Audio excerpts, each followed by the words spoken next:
Who exactly is the Dynasty rookie that no one is talking about? We are going to go over that in today's video. As always, give us a like and subscribe.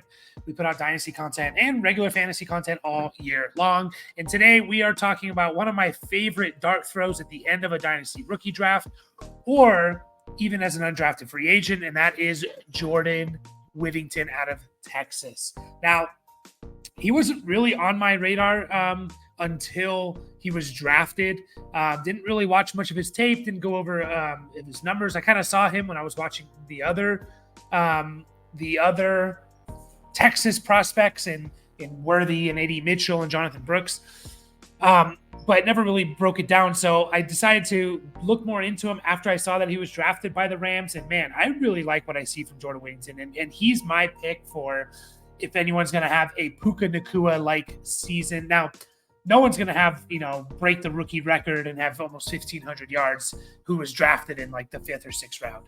But I'm talking about a player who kind of comes out of nowhere and has a really good season, and his draft stock increases. Now, it just so happened that Whittington was also drafted by the Rams, so kind of a coincidence, but man, I like what I see on the tape, which I'll go over in a second. We'll go over some of the raw numbers here.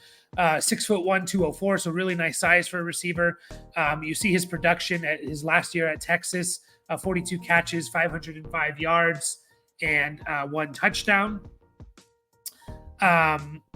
Which, again, very crowded offense at Texas, especially the last couple of years. But you had, obviously, Xavier Worthy, first-round pick, A.D. Mitchell, second-round pick, Jatavian Sanders, 4th-round pick at the tight end position. You had Jonathan Brooks, who was a second-round running back. So Texas's offense was stacked. Look at his combine numbers. He didn't actually participate in the combine. He's projected to run a 4.47, which is good speed. He was majority of a slot player at Texas. Almost 450 of his snaps were in the slot and less than 100 out wide. He also lined up 11 times in the backfield, which I like to highlight because it does show his versatility. And, he's going to the right team, in my opinion, to take advantage of his versatility. Now, some of his production numbers, career dominator. Once again, dominator for a receiver is the percentage of a team's passing offense. Receiving offense, receiving yards and touchdowns. What percentage of the team's total receiving yards and touchdowns did you account for? And as you can see in his career, he only accounted for 12%. We generally like to see this number over 20%. He never had a season over 20%. His single season high was 19%. So he didn't have a breakout age. Breakout is for receivers, your first season of putting up 20% or more of the team's receiving offense. So this is concerning, of course, because there's not a very good track record of players who are fantasy relevant who essentially don't produce in college, right? There's very, very few. I think out of like the 70 guys or so that I looked at since 2010, there's been like 5 or 6 that haven't had a career dominator of over 20% of the 70 like fantasy relevant guys. So it's concerning for sure. And that's why he is a dart throw. I'm acknowledging that. So it's actually 78. 78 receivers have been fantasy relevant since 2010. 78 of them. And only 2 of the 78 have had a career dominator of under 20%. Terry McLaurin and Jalen Waddle. So you can kind of see why for those players. They're in super crowded receiving rooms. Terry McLaurin at Ohio State, Jalen Waddle at Alabama, and Whittington as well at Texas was, especially the last couple of years, pretty crowded receiving room. But still, the odds are against him, right? Which is, again, he's a dart throw. He's a dart throw in the 4th round of your Dynasty rookie drafts. Now, I will say this. If you only account for receiving yards, but again, dominator includes receiving yards and touchdowns. If you only include receiving yards, his number is much higher, much higher, especially over the last couple of years. Basically the last three years or so, his numbers are way higher. He just didn't score touchdowns. He had 5 touchdowns in his 5 years at Texas. So that was his biggest issue. It wasn't necessarily producing, yardage wise. It was more producing for touchdowns. So that is something to keep in mind. And it probably won't translate in the NFL. He probably won't be a touchdown guy, which obviously we need a little bit for top end fantasy value. But I'm talking about a guy that could sneak in and be like a top 24, top 30 receiver, just on like production, PPR, and yards. You see his yards per route run number, 1.74, not so great. This is over his career. His ADOT at 7.2. He did get a lot of passes behind the line of scrimmage. Really good drop percentage at only 6.7%. And one of those seasons was kind of an outlier. I think one of his 5 seasons, he had like a 14% drop rate. So, if you consider that an outlier, this number is even lower. Pretty good after the catch, 6.8 yards after the catch. Contested catch percentage at 61.5, which is really, really good. Anything above 50% is awesome. So 61.5 is really good, especially if you're going to be playing in the slot, which I think is what he projects to be.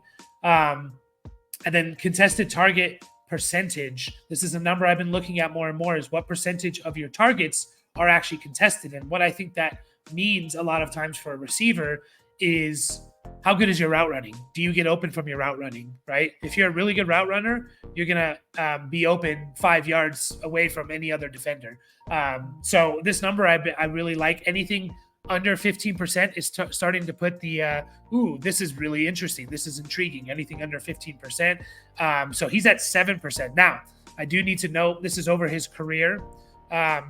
25% of his career targets have become behind the line of scrimmage. So that plays into this number a little bit, because if you have a target behind the line of scrimmage, it's damn near impossible to contest that target. It's not completely impossible, but it's really, really hard, right? For a defender to get all the way to recognize what's happening, get all the way into the behind the line of scrimmage and contest the target. So this does play a little bit into it. His 25% of his targets being behind the line of scrimmage. But if you watch the tape, one last thing, he was better against zone. Still not the numbers we want to see. We want to see these above like 2.5 yards per route run. But again, it could just be a situation where at a school with a lot of receivers there, and again, 2 receivers going, 1 first round, 1 second round, and 1 fourth round tight end. And that's kind of the reason why his yards per route run number is so low. So overall, when it comes to his tape, man, again, I think he fits into the slot perfectly. His catch and run situations is great. He almost plays like a running back a little bit, super violent, goes upfield a lot. He almost always breaks the first tackle. He kind of finds the holes in the zones a lot. When you watch him play, he's always finding that hole in a zone play, which is super important in the NFL. He can take snaps at running back. I think he's very flexible in what he can do. So he may get some manufactured touches on top of his targets. Really good in traffic, strong hands, and just a really nice route runner, in my opinion. Not like this amazing elite route runner, but just really, really nice route runner. And he's a very willing blocker, very, very willing blocker, which is super important for teams. In order to play you in the slot, you need to be a willing blocker. He does have some limitations when it comes to separating vertically. Does have some injury history, which is why he wasn't super productive. Again, his top end speed is not necessarily there, but I like what I see in his ability to play in the slot. Now, I don't know if he can play on the outside. That's yet to be seen. He goes to the Rams, and obviously you're thinking, Puka Nacua and Cooper Kupp are there. And yes, that's true. But think about their depth chart right now. It is Cooper Kupp, who I believe is going to be 31 in about a month. He's going to be 31 this year. He hasn't been healthy the last 2 years. Their wide receiver 3 is Demarcus Robinson, who I know had a really good stretch there at the end, mostly from catching touchdowns. But he had a really good, 4 or 5 week stretch, and people were using him in fantasy. But the fact of the matter is, like, Demarcus Robinson's been in the league since 2016, and he never did anything up until that 4 or 5 week stretch for the Rams last year. He's never had more than 500 yards, never had more than 50 catches, never had more than 4 touchdowns. So, Demarcus Robinson, Tutu Atwell's there. Tutu Atwell was replaced by Demarcus Robinson. I think there's an opportunity for Jordan Whittington, I guess is what I'm trying to say. So to me, I wouldn't really spend much more than a 4th round Dynasty rookie pick on him.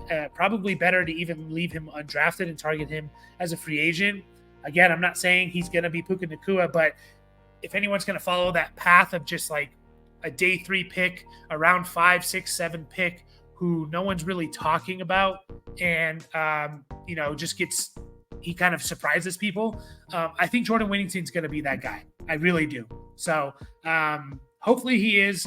If you've already done your Dynasty rookie drafts, check and see if he's out there on the waiver wire. He probably is.